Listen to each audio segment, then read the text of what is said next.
दृष्टि आईएएस के टुडे जी के प्रोग्राम में आपका स्वागत है। शुरुआत करते हैं कल पूछे गए अभ्यास प्रश्न से। हमने पूछा था विश्व रोगी सुरक्षा दिवस 2022 कब मनाया जाता है। आपके ऑप्शन थे 16 सितंबर, 17 सितंबर, 18 सितंबर या फिर 19 सितंबर। इस प्रश्न का सही उत्तर है विकल्प बी 17 सितंबर। आप में से कई व्यूअर्स ने इस प्रश्न का एकदम ठीक जवाब दिया है। चलिए अब इसके एक्सप्लेनेशन को देख लेते हैं। विश्व रोगी सुरक्षा दिवस विश्व स्वास्थ्य संगठन यानी WHO के वैश्विक सार्वजनिक स्वास्थ्य दिवसों में से एक है। यह हर साल 17 सितंबर को मनाया जाता है, इसलिए विकल्प बी सही है। इसकी स्थापना वर्ष 2019 में 17वीं विश्व स्वास्थ्य सभा द्वारा की गई थी। इसका उद्देश्य रोगी सुरक्षा को बढ़ाने के लिए जन जागरूकता बढ़ाने के साथ वैश्विक एकजुटता की दिशा में काम करना है। विश्व रोगी सुरक्षा दिवस 2022 की थीम मेडिकेशन सेफ्टी थी। इस तरह इस प्रश्न का सही उत्तर है विकल्प बी 17 सितंबर। चलिए शुरुआत करते हैं आज के पहले प्रश्न से। पहला प्रश्न है, रेड पांडा की आयुसेन स्थिति क्या है? नियर थ्रेटेंड, वल्नरेबल, एंडेंजर्ड या फिर क्रिटिकली एंडेंजर्ड। इस प्रश्न का सही उत्तर है विकल्प सी एंडेंजर्ड। हाल ही में रेड पांडा दिवस मनाया गया। यह दिन हर साल सितंबर के तीसरे शनिवार को मनाया जाता है। रेड पांडा एक भालू जैसा जीव होता है जो घरेलू बिल्ली से थोड़ा बड़ा होता है। इसके लगभग 50% निवास पूर्वी हिमालय में स्थित है। इसका आवास समशीतोष्ण वन होते हैं। इसकी आयुसीन स्थिति एंडेंजर्ड है, इसलिए विकल्प सी सही है। इस तरह इस प्रश्न का सही उत्तर है विकल्प सी एंडेंजर्ड। अगला प्रश्न है, सोवा क्या है? Missile, rocket system, quantum computer या फिर मालवेयर। इस प्रश्न का सही उत्तर है विकल्प डी मालवेयर। चलिए एक्सप्लेनेशन देखते हैं। हाल ही में भारतीय कंप्यूटर आपातकालीन प्रतिक्रिया टीम यानी सर्ट-इन ने कहा है कि भारतीय बैंकिंग ग्राहकों को सोवा एंड्रॉयड ट्रोजन द्वारा लक्षित किया जा रहा है। सोवा एंड्रॉयड ट्रोजन एक नए प्रकार का मोबाइल बैंकिंग मालवेयर है, इसलिए विकल्प डी सही है। इसमें की लॉगिंग और कुकी चुराकर यूजर नेम और पासवर्ड प्राप्त करने की क्षमता होती है। जब उपयोगकर्ता अपने नेट बैंकिंग ऐप में लॉगिन कर बैंक खातों तक पहुंचते हैं तो ये क्रेडेंशियल्स को भी कैप्चर करता है। इस तरह इस प्रश्न का सही उत्तर है विकल्प डी मालवेयर। अगला प्रश्न है, हाल ही में चर्चित नान मॉड्यूल क्या है? जनजातीय समूह, टाइफून, नदी या फिर वैक्सीन। इस प्रश्न का सही उत्तर है विकल्प बी टाइफून। हाल ही में दक्षिणी जापान में सुपर टाइफून नानमाडोल के कारण लाखों लोगों को सुरक्षित स्थान पर पहुंचाया गया, इसलिए विकल्प बी सही है। अमेरिकी नौसेना के ज्वाइंट टाइफून वार्निंग सेंटर यानी JTWC द्वारा नानमाडोल को सुपर टाइफून के रूप में वर्गीकृत किया गया है। इसका मतलब यह है कि इसमें दशकों बाद जापान से टकराने वाला सबसे विनाशकारी उष्णकटिबंधीय तूफान बनने की क्षमता है। आपको बता दें कि 240 किलोमीटर प्रति घंटे या इससे अधिक गति की निरंतर हवाओं के साथ उष्णकटिबंधीय तूफान को सुपर टाइफून के रूप में जाना जाता है। इस तरह इस प्रश्न का सही उत्तर है विकल्प बी टाइफून। अगला प्रश्न है, संयुक्त राष्ट्र महासभा यानी UNGA का कौन सा सत्र संयुक्त राज्य अमेरिका में आयोजित होगा? 76वां, 77वां, 78वां या फिर 79वां।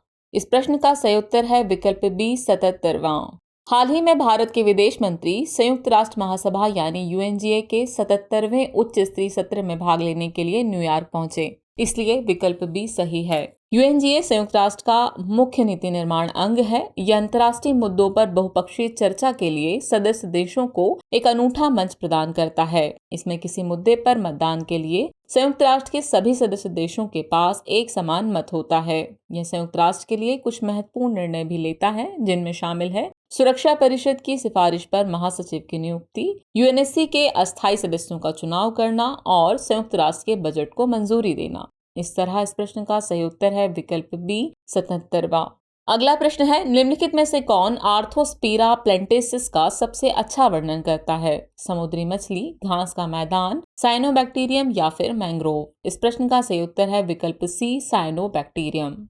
हाल के वर्षों में उपभोक्ताओं, व्यवसायों और शोधकर्ताओं ने सूक्ष्म शैवालों यानी माइक्रो एल्गी में अपनी रुचि दिखाई है। भोजन के रूप में आर्थोस्पीरा प्लेंटेसिस यानी स्पिरुलिना का उपयोग इसका एक उदाहरण है। आर्थोस्पीरा प्लेंटेसिस एक प्लैंक्टोनिक फिलामेंटस साइनोबैक्टीरियम है जो अलग अलग कोशिकाओं से बना होता है, इसलिए विकल्प सी सही है। ये लगभग 35 डिग्री तापमान पर उपोष्ण कटिबंधीय क्षारीय झीलों में पाया जाता है। इसकी खेती उथले मिश्रित तालाबों या ट्यूबलर फोटो बायोरिएक्टरों में की जाती है। इसके बायोमास का इस्तेमाल भोजन, फीड पूरक और रसायनों के स्रोत के रूप में किया जाता है।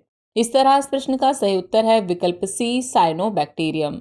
अगला प्रश्न है, ऑरेंज रेवोल्यूशन का संबंध किस देश से है? यूक्रेन, ट्यूनीशिया, चाड या फिर जापान? इस प्रश्न का सही उत्तर है विकल्प ए, यूक्रेन। हाल ही में चीनी राष्ट्रपति ने संघाई सहयोग संगठन की बैठक में कलर रेवोल्यूशन से निपटने के लिए अन्य देशों से सहयोग की अपील की। कलर रेवोल्यूशन उन विद्रोहों की एक श्रृंखला को संदर्भित करती हैं जो पहली बार 2000 के दशक की शुरुआत में पूर्वी यूरोप में पूर्व कम्युनिस्ट देशों में शुरू हुई थी। इनमें अधिकांश प्रदर्शनकारियों ने सड़कों पर उतरकर स्वतंत्र चुनाव या शासन परिवर्तन की मांग के साथ सत्तावादी नेताओं को हटाने की मांग की। प्रदर्शनकारी अक्सर एक विशिष्ट रंग पहनते थे, जैसे कि यूक्रेन के ऑरेंज रेवोल्यूशन में किया गया था। ऑरेंज रेवोल्यूशन नवंबर 2004 से जनवरी 2005 तक यूक्रेन में हुए विरोध प्रदर्शनों की एक श्रृंखला है, इसलिए विकल्प ए सही है। यह आंदोलन अंतर्राष्ट्रीय और घरेलू पर्यवेक्षकों की रिपोर्ट के जवाब में शुरू हुआ था, जिसमें दावा किया गया था कि देश के 2004 के राष्ट्रपति चुनाव में धांधली की गई थी। इस तरह इस प्रश्न का सही उत्तर है विकल्प ए, यूक्रेन। अगला प्रश्न है, पोन्नियिन सेल्वन क्या है? लोकगीत, लोक नृत्य, लोक कला या फिर उपन्यास? इस प्रश्न का सही उत्तर है विकल्प डी, उपन्यास। फिल्म प्रेमी और फिल्म समीक्षक पोन्नियिन सेल्वन 1 फिल्म के रिलीज होने का बेसब्री से इंतजार कर रहे हैं। यह फिल्म एक तमिल उपन्यास पोन्नियिन सेल्वन पर आधारित है, इसलिए विकल्प डी सही है।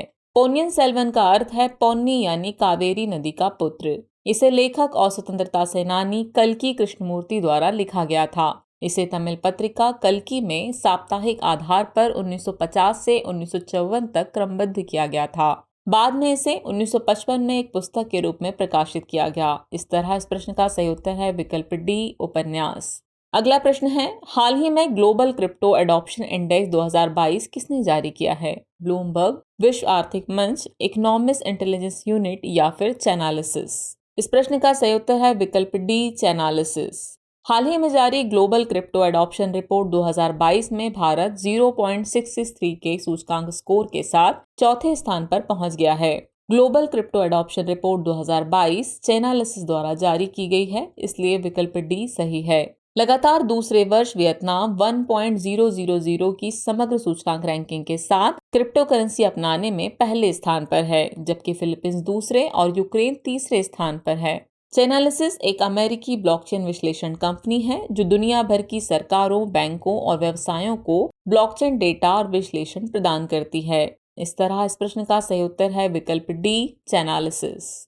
अगला प्रश्न है, एनी बेसेंट के संबंध में निम्नलिखित कथनों पर विचार कीजिए। कथन 1 है, वर्ष 1907 में वह थियोसॉफिकल सोसाइटी की अध्यक्ष बनी थी।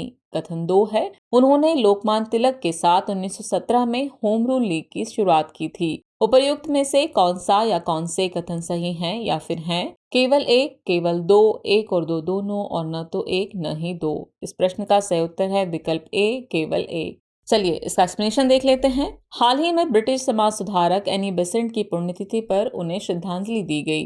एनी बेसेंट एक प्रसिद्ध ब्रिटिश समाजवादी और महिला अधिकार कार्यकर्ता होने के साथ आयरिश और भारतीय स्वशासन की समर्थक भी थी। वर्ष 1907 में वह थियोसॉफिकल सोसाइटी की अध्यक्ष बनी थी, इसलिए कथन 1 सही है। उन्होंने लोकमान्य बाल गंगाधर तिलक के साथ वर्ष 1916 में होम रूल लीग की शुरुआत की थी, इसलिए कथन 2 सही नहीं है। अगस्त 1917 में वह भारतीय राष्ट्रीय कांग्रेस के कलकत्ता अधिवेशन में इसकी पहली महिला अध्यक्ष बनी। इस तरह इस प्रश्न का सही उत्तर है विकल्प ए, केवल एक। चलिए अब इस एपिसोड का आखिरी प्रश्न देख लेते हैं।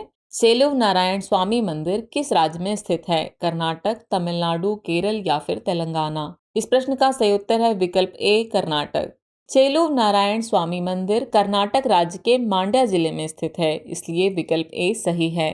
इसे थिरुनारायणपुरा के नाम से भी जाना जाता है, जो यदुगिरी नामक एक चट्टानी पहाड़ी पर बना है। इतिहासकारों के अनुसार 12वीं शताब्दी में महान वैष्णव संत श्री रामानुजाचार्य यहाँ 14 वर्षों तक रहे थे।